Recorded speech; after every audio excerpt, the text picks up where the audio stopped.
Hello, everybody, and once again, welcome to Internet Traffic King. I'm your host, the Big Fabu, John Fondi, and we're broadcasting from the studios here at UNLV, and it is a ghost town here in Las Vegas, and we're going to talk about what we're going to do if there's a ghost town that's happening in your area, or what you're going to have to do if maybe you've lost your job, or how you reinvent yourself. And so we're bringing internet experts on to talk about everything that's going on in the past and how it's changing in the new world. And this is a show for not only the experts that we've been dealing with over the years, but also for the new people that are joining us and want to reinvent themselves. And how do you get into this world of internet marketing? What should you do? What shouldn't you do? If you're working from home, what are some of the rules? What are some of the laws? And how you can protect yourself if people are stealing your information as well. And so we've got some great guests on this particular show. The big dog Bennett Kelly is going to be here with us today to talk about all things legal as well. He's got some great stuff to talk about. And we've got D Dollar Sign, the big money out there. Darren Blatt's with us as well to talk about some projects that he's got going on as well. And coming up, an amazing fella, Rick Bennick, talks about the amazing success that he's had in the survival gear and how he's used social marketing and television and radio to really improve the things he's doing. So we've got an extremely diverse show that we're going to do. We always try to keep it light, keep it pithy. And of course, if you want to ask us questions or questions you'd like to see on the show, you can go to the internet site, which we'll give to you in just a little bit. But right now, InternetTrafficKings.com. Executive producer, the Clickfather, Kevin D. Vincenzi. Kevin, welcome to the show. Hey, John, how are you today? Oh, that's good. I think you started to give out the internet, and I kind of jumped on. Yeah, InternetTrafficKings.com. So that's yep, InternetTrafficKings.com. And if you want to send an email, info@InternetTrafficKings.com. Yeah, and I think this show is really designed for everybody, particularly if you've got some questions. And yeah, you have a head in your background, by the way, John. Yeah, right. James in the background there. Casper showed up again. That's right. He's kind of one of those guys that, well, he's struck it by show business, of course. And so yeah, he's going to actually be hosting next week's show. So we'll give him full support there as well. Awesome. Love it.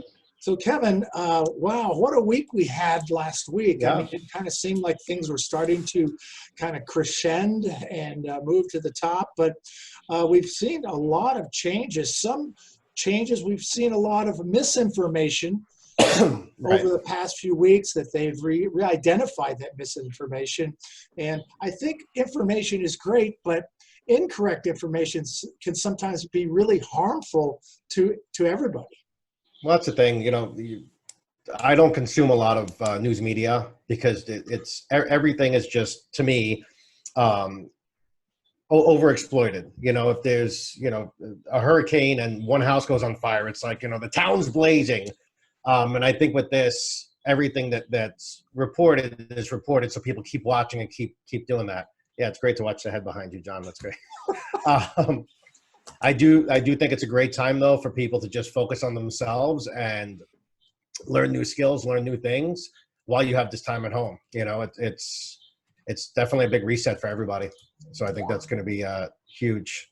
So instead of being bored, pick up a new skill, pick up an old hobby, do something positive.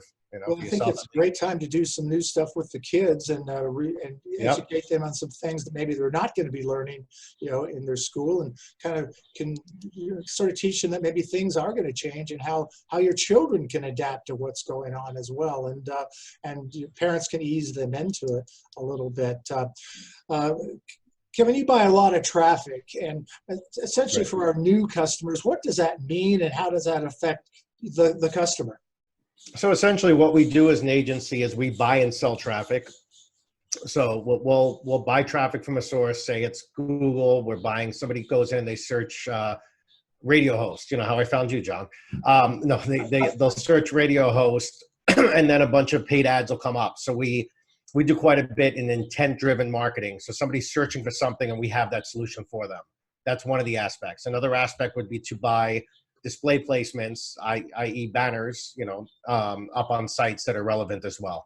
Marketing's come a long way. In addition to that, we buy TV, radio, and print ads, postcards as well. So we've got a full gamut of different advertising we do. The big difference with us to a traditional agency is 90% of our business is done on a performance-based basis, meaning that we don't get paid unless an action actually happens, whether it's a sale, a lead, a call. Something's got to happen for us to get paid. You know, for the people that are just maybe reinventing themselves or getting into this business as well, you can give them some consultation help as well to get them started and keep them on track. Absolutely. I've been doing this for 24 years now. I know you said 40 a couple of shows ago, John, but it's only 24. So I have a lot of experience and a lot of, where you can navigate. It's funny. I was thinking about a business challenge that I had yesterday and thinking, okay, so this happened. How can I learn from it? So next time I won't make the same mistake. So there's a lot of learning that I have, hundreds of millions of dollars in media spend. And I can leverage that for people to be able to explain, hey, I wouldn't do this. And here's why. Here's the reason why this may not work out, to the most ideal situation for you. Does a customer have to have a lot of money to buy traffic? No, we've seen people, and Darren, I'm sure you have as well, with $50, start out with $50 and literally in 30 days, 60 days, they're spending, big dollars. The biggest challenge that they would have is having the funds to be able to leverage it against the media. We partner with some of our affiliates on things like that as well. So if somebody comes to us and says, hey, I've got this niche, it's working, I'm making, call it 30% ROI, can you help me? We'll absolutely fund through that deal because it makes sense for everybody. I think Facebook made it really easy for everybody as well, because everybody absolutely has a Facebook account and you can just drop whatever kind of money you want in there. Yeah. So we Darren and I could come up with a business today and put $20 in there and do a proof of concept, and within hours know if we've got something. And then the next day be like, all right, let's do 100. Okay, it's working. Let's go 500. Let's go 1,000. I mean, the propensity to scale in this business is unlike any other. It's not like you're buying a billboard, waiting for them to print the billboard, put the billboard up on a screen, wait for the phone calls to come in. I mean, you're quick, you're instant. That's what I love about the business. It's instant gratification. Well, the great thing about that is we do want to take the time to introduce Darren. We're talking about him, so we want people to know who he is. Better known as DMoney, and he's got some great things going. Darren, welcome once again, coming back on the show. Catch us up to what you've done since the last time we've seen you, and what you've got coming up in the future. Yeah, well, we have a lot of developments happening since the last time we spoke. It's not easy to reinvent a wheel. I mean, it's pretty hard. And since we started creating a virtual digital expo, we've learned a few things and we've modified a few things. So we have some updates on where we're going with this and why we're different than maybe some of the others that you're starting to see sprout up out there lately. So I'll just say a few things. You'll see others starting to do speakers. Anybody can do speakers. You can, use a platform, and that's pretty easy to do. And yes, we're going to have speakers. And a matter of fact, I was in a great business meeting last week with Gary Vaynerchuk's people, and I would love to bring Gary Vaynerchuk back to be a keynote speaker. So if you're interested in our show and you'd like to see Gary Vaynerchuk or other big names, you can get in right now and be the exclusive sponsor for our speakers and conferences. Instead of breaking it up into a bunch of sponsors, we'll have one main one for that. In addition to that, we're going to have a social scene. We're going to have an actual trade show floor that will look like a trade show floor. Your booth will look like a trade show booth, and you'll still have all the functionality of what you would do at a trade show. You could drop a business card off. You can engage in a chat. You can see the representative, and you're not restricted to any set hours. You can just work whatever hours you want, because there's going to be people in Asia. There's going to be people in Europe that are going to want to stop by. So without having to fly across the world, you could just have a rep from your company work the live cam and be a part of the group at that time. But what's really going to be an immersive experience is that you're going to actually be able to zoom in and go deeper into the booth. We're building out monster-sized booths. So if you want to be a platinum sponsor or a gold level, or maybe you just want a bigger-sized booth, we're going to have more information, more people for you to contact, more promo videos, social media links. We have a lot in this thing. So you'll be able to interact live. You're going to be networking. We have speakers. You have live demos. So when you're at your booth, if you want to do a live demonstration or a presentation, you're going to be able to do it right there at your booth. Like I said, you could do a private or a group chat at your booth as well. We're going to provide behind the scenes exclusive industry interviews. I know personally I grabbed a bunch from the last show in January that I haven't released yet, and we'll be happy to do a lot more coming up, and we'll provide a whole section for that. And hopefully we'll get some of your interviews and we can beef that in the back end as well. Well, tell our viewers how to get in touch with you and how they can sign up and also grab a booth as well. Perfect. Right now, we have a new rebrand coming soon, but for now, until the rebrand is ready, you can go to affiliateball.com. We're calling it the Affiliate Ball Virtual Expo at the moment. But again, be prepared. There will be a rebrand and a whole different site coming soon. But it's free. So right now, you can register for free before we start thinking about charging money. Get in now. It's free. What do you have to lose? And for booths, you can do a 50% off deal with no setup fee as low as $500. So for $500, get yourself on the floor map, get a booth. No-brainer. It's a no-brainer in my opinion. You get a bigger booth for only $250 more, have an extra video screen, have more about your sales reps and who they could contact. But in addition to the amazing booth, and I'd post pictures, but to be quite frank with you, there's a lot of people out there trying to figure out, are we going to do an expo and how are we going to do it? And what I've learned from the very beginning is that there's platforms out there that are really kind of a cookie cutter thing, and I just wasn't impressed. So we started building this thing from the ground up. We're going to use a very reliable existing CAM platform as far as making sure that we're not hackable and we could accommodate thousands and thousands of people. We've thought of all of the dynamics. We'll give host control to each booth. But in addition to the functionality of the booth and how great it's going to be, and by the way, we have a networking lounge, so you might want to stop by the networking lounge and meet people, get in a group chat, go back to the trade show floor. In addition to that, we're going to have back-to-back nights of parties. So not only are we going to have an affiliate ball, we're going to have the Marketers Ball come back. You might have heard of the Marketers Ball in the past. We've thrown them at LeadsCon. LeadsCon we've done them. We've done it at AdTech, and last year we were the official party of traffic and conversion. But now it's going to be an exclusive event for this with back-to-back nights with surprise guests. And we're in talks as well with Snoop Dogg, and I'll be contacting other past artists. You could only use, maybe T-Pain, maybe Ludacris. We don't know yet. It all depends on sponsor support. So again, if you're interested and you want to lock up one of these amazing sponsorship packages, they range from, you can get a booth from $500. You could be a party sponsor for as low as $2,000 or $1,000. $5,000, you could be one of the main sponsors of the Marketers Ball, and up to like $10,000 or $20,000 or whatever for the affiliate ball or the networking lounge or possibly the speaker room.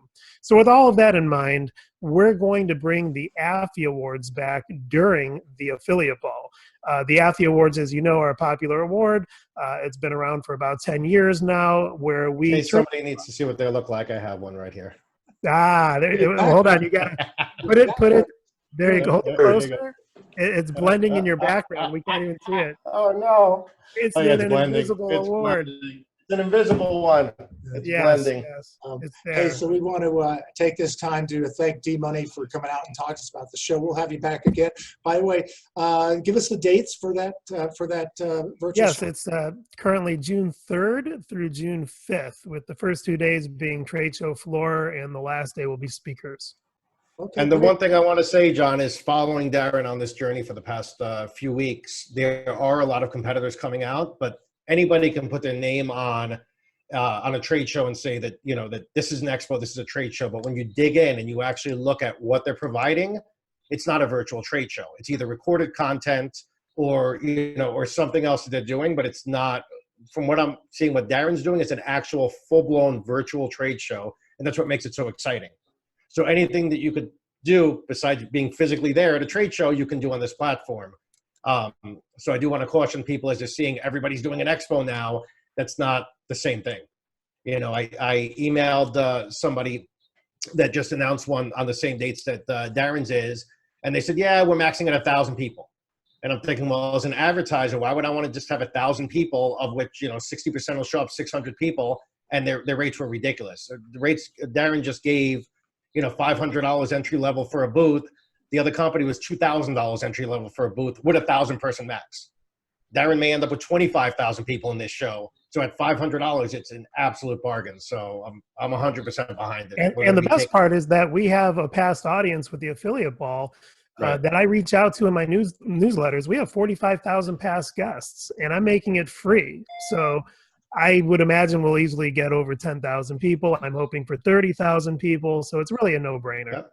Yep. All right, well, that sounds awesome. We'll be back to you. Keep us updated. Yeah, we need to talk to Darren every couple of weeks and see where it's going. Really I love it, guys. I appreciate being here. Thank you guys very much. Darren. Thank you. We're going to kind of move on now with the show. We've got a great guest here that's got some great stories and some great successes as well. I've kind of followed him a little bit as well, and we're really happy to meet with him. So please, let's give an Internet Traffic Kings welcome to Rick Bennick. Rick, welcome.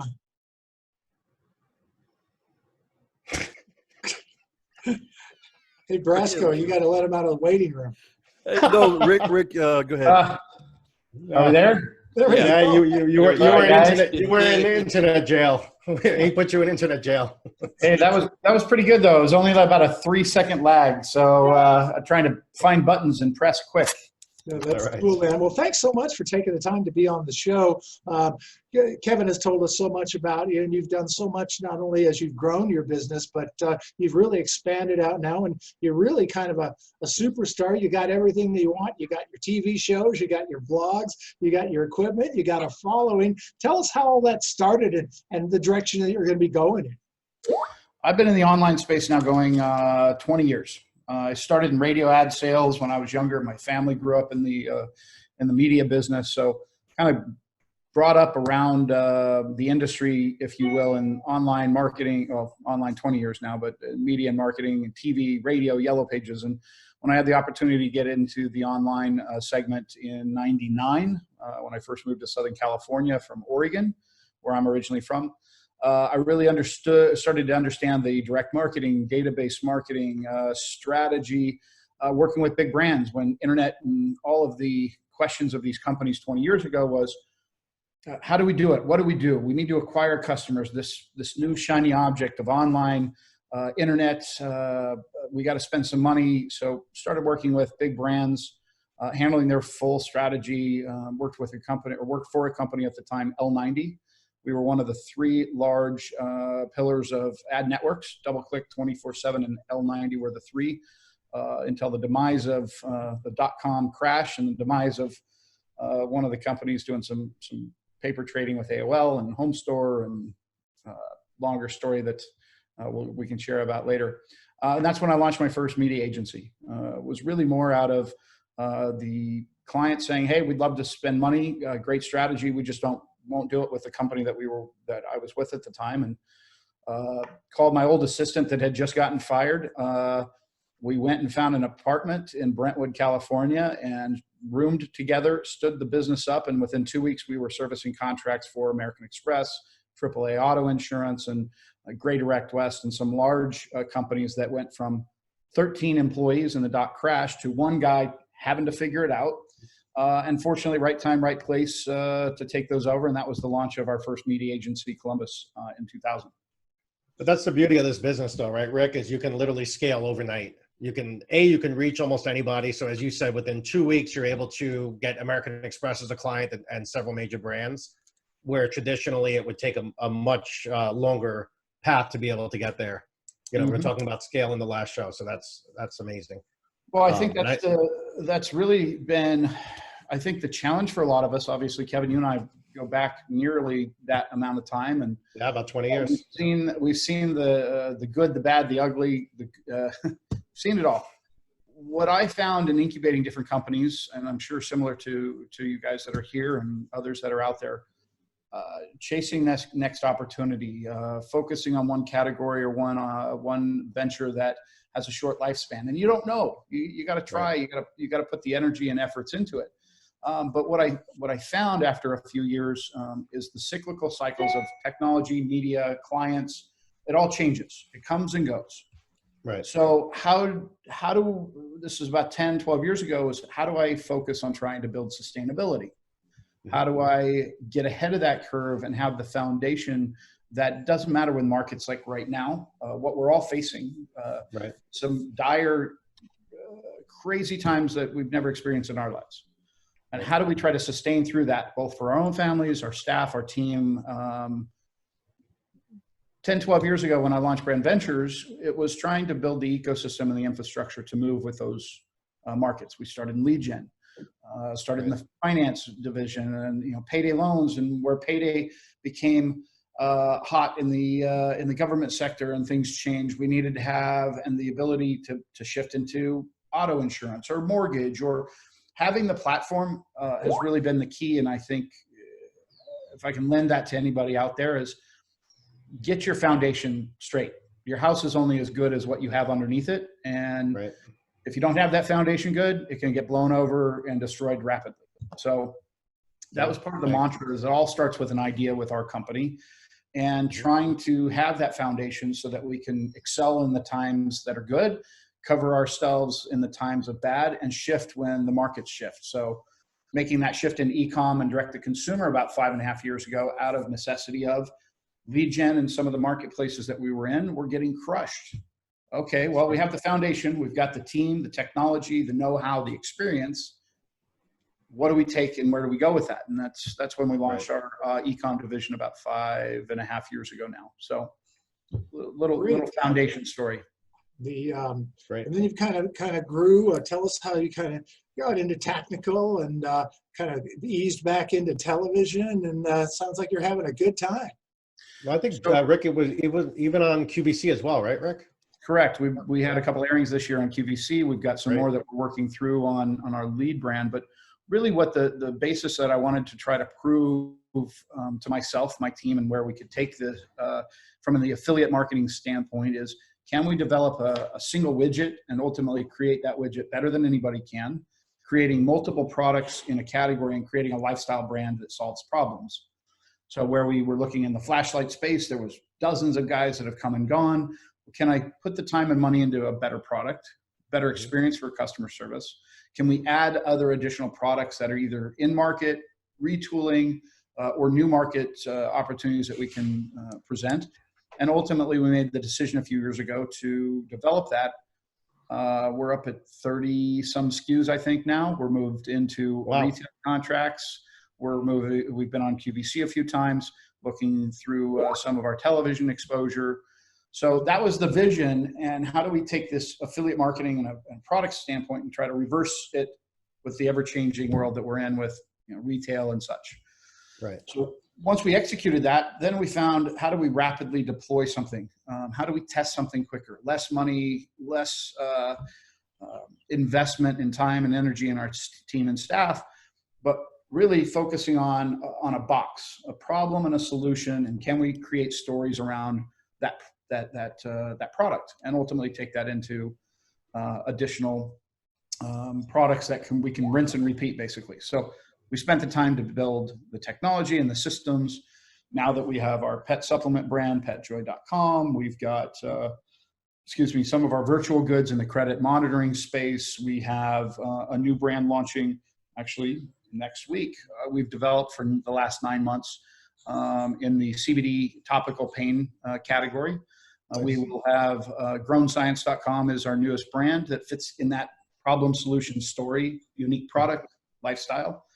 And it is the first and only reusable transdermal patch. It's actually, I have some here. It's a 3-inch topical patch that it's the first and only that you can reuse up to 5 to 7 days. Nanotechnology. And we're rolling out the Grown Science brand as the leading topical brand that we believe we can duplicate that process. So that's been the evolution of offer multiple brand or multiple SKUs in a brand, and then duplicate that, and then ultimately taking this into an omni-channel strategy. That's amazing. That's awesome. Going back to your tactical gear and your survival gear. Obviously, when I booked the interview with you weeks ago, we weren't in the pandemic that we are now.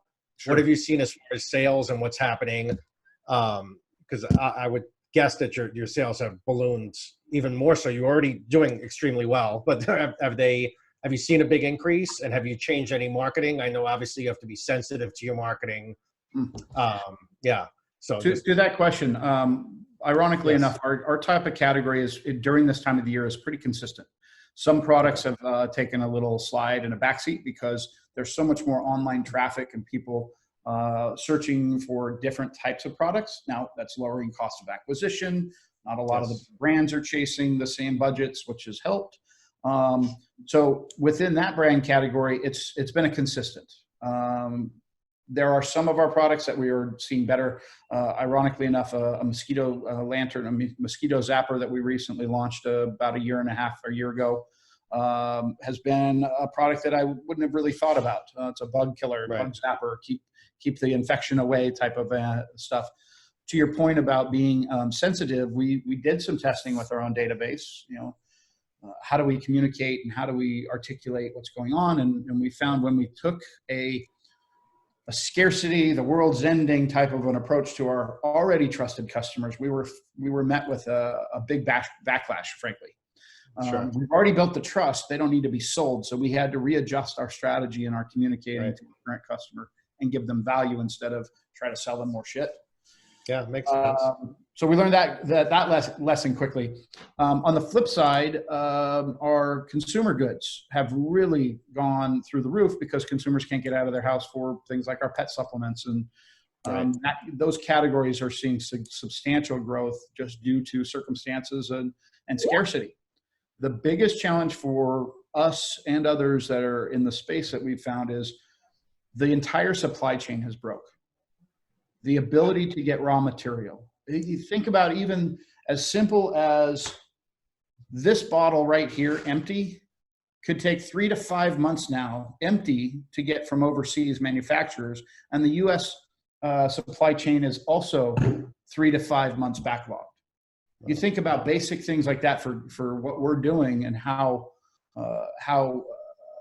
difficult things can be for us to be able to keep in stock.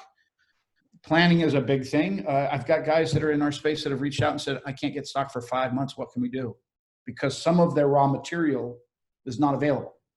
So, and then the costs are going to go up as well, obviously, because the demand goes up. Not only the cost, but the supply chain and what's happening has been baffling. I've been spending 15, 16-hour days working through some unique opportunities that have come about us because of this, but because of our experience in the supply chain and understanding and being able to facilitate things, what I am on the forefront where to move something from, say, China to the US would cost, to give you a scenario, $3 per kilogram. We'd get terms, we could, 6 figures to move things out and we don't have to pay it for a while. Those airlines now, which would take a couple of days to fly things, are upwards of 2 to 4 weeks potentially. Payment up front, and the cost went from $3 a kilogram upwards of $15 yesterday. Wow. So you can imagine what that's doing not only to the supply chain for us and marketers and product, the globe, but the ability for us as consumers and what that's going to happen. And it's only going to get worse. So do you think we're going to see hyperinflation? Do you think that's a reality? 100%. Yeah, I agree with you. It's something that being on this side of it, seeing for guys like us, there's huge opportunity. I'll share a little bit of what's kind of come about that we're able to solve some problems. But on the flip side, where we're scrambling to get product or goods or raw material, well, our customers are going to have to bear that.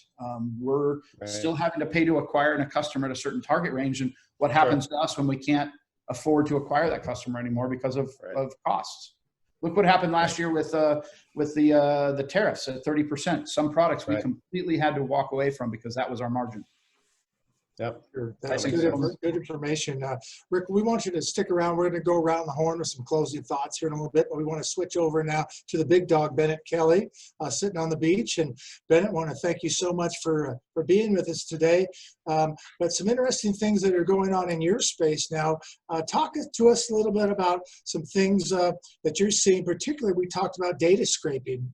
Tell us what that is and how it works. Sure. So a lot of people get data, information, consumer information, and other details, email addresses by scraping websites, places like LinkedIn, Facebook, etc. And it's always been somewhat questionable legal practice. And so LinkedIn actually tried to shut down a company called HiQ from doing this.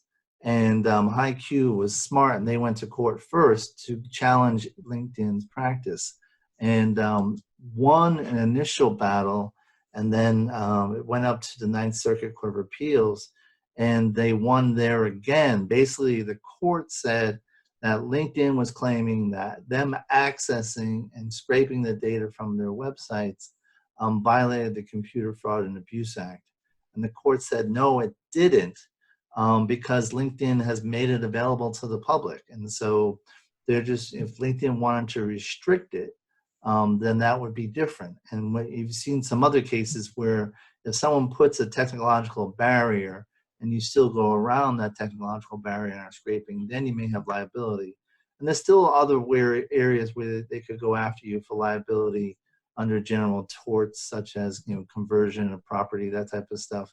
But so for the time being, while data scraping is a questionably legal practice, this has been a victory for those who rely on that for data. Well, now let's talk again about some news. For a lot of people are still working at home, and the laws have changed a little bit with that. Should they be aware of anything, or how do they keep themselves out of hot water as an employer and an employee?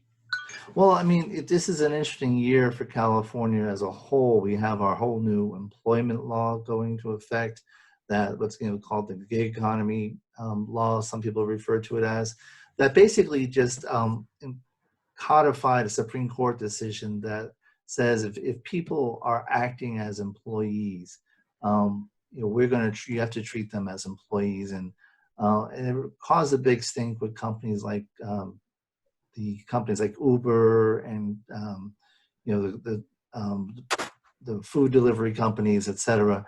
And so that's going into effect. We have a privacy law going into effect. And then there's just the basic common sense of using appropriate data security in this instance. And so it's a lot of challenges for people working at home at this time when there's some compliance issues that are coming to a head. And on that line, a number of businesses have asked the California Attorney General if they can delay the effective date in which the California Consumer Privacy Act, which goes into effect in January, but they can't be enforced until July, asking to delay the effective date of the enforcement because of the current crisis, and the Attorney General so far has refused. Well, that's awesome. I wanted to cover also, I'm sorry, John, price gouging, as far as, and I see Rick still on as well, as far as from the wholesale point of view and also from the consumer point of view, what protection is in place right now and what should consumers know? And then also what should a supplier like Rick know when he's trying to buy goods if somebody's just outright gouging? I mean, and we've seen it unfortunately everywhere right now. I mean, well, there are certain laws in place for price gouging in states of emergency. And so the question is I'm assuming most states have declared emergencies. And so I would just report it to appropriate law enforcement. But if it's overseas, that wouldn't be applicable. Then yeah, that's the problem. And it's crisis capitalism, unfortunately. Yeah. So if Rick, do you see suppliers moving to the U.S. now? Like, are you considering using U.S. suppliers? I've looked at, am I coming back on? I don't know if I'm. You're on. Yeah. I just see your pretty face. You're on. We are trying to look at solutions right now for that. It's not as easy as we were hoping. So again, looking at pivoting into products that I know, like our pet supplements are all US based. So focusing on things that I can have a little bit more control on the materials. That's a big thing. Regarding price gouging, I'm in the midst of a substantial buy-sell relationship in the medical field with a couple of colleagues of ours, where that's the biggest thing in demand, where states aren't getting certain products like masks from 3M. because there's too many brokers trying to make such a big margin Yep. that it's against the law. We just fortunately trumped a situation with that where we are now at the top of the food chain and making a reasonable play with this, and ultimately going to be able to fulfill these things.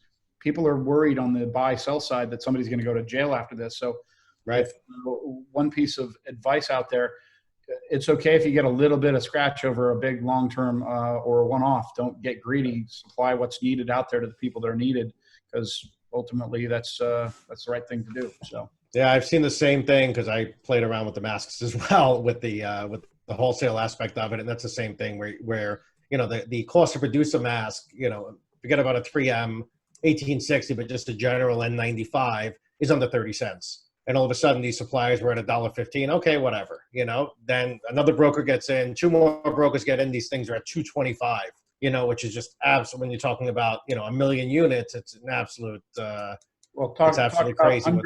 Talk about contracts that I've been floating in back and forth at 100, 200, 300 million units at $6. Oh yeah. So Yeah, it's crazy.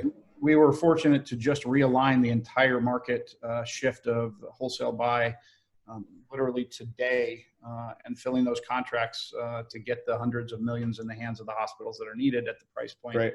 that is required. So Really good kind of a stuff, big day right? for us to do that. Good stuff. That's awesome. Well, I appreciate you taking the time for being with us, Rick. That's great information. Hope you'll come back in the Thanks for having me. episodes that come up and kind of share with us how things are going with it. So very nice to meet you, by the way. It's great to have you on the show. Bennett, as always, that's awesome to have you here. Next week, Bennett, I think we'll talk a little bit more about the small business loan programs and how this stimulus is working out as well. And of course, the Click Father, Kevin DiVincenzi, is with us here. Kevin, thanks so much for giving me the time here. And as always, Absolutely. you were awesome. Good input that we had here.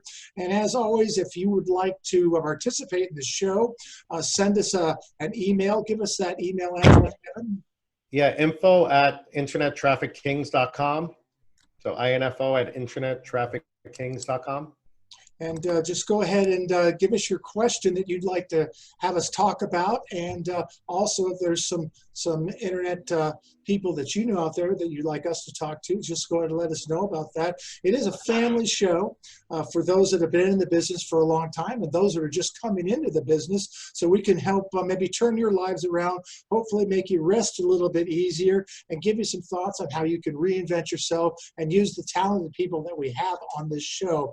So for all of us here at Internet Traffic Kings, I'm the Big Fabu. I'm John Fondy. We will see you next time, and thanks for tuning in.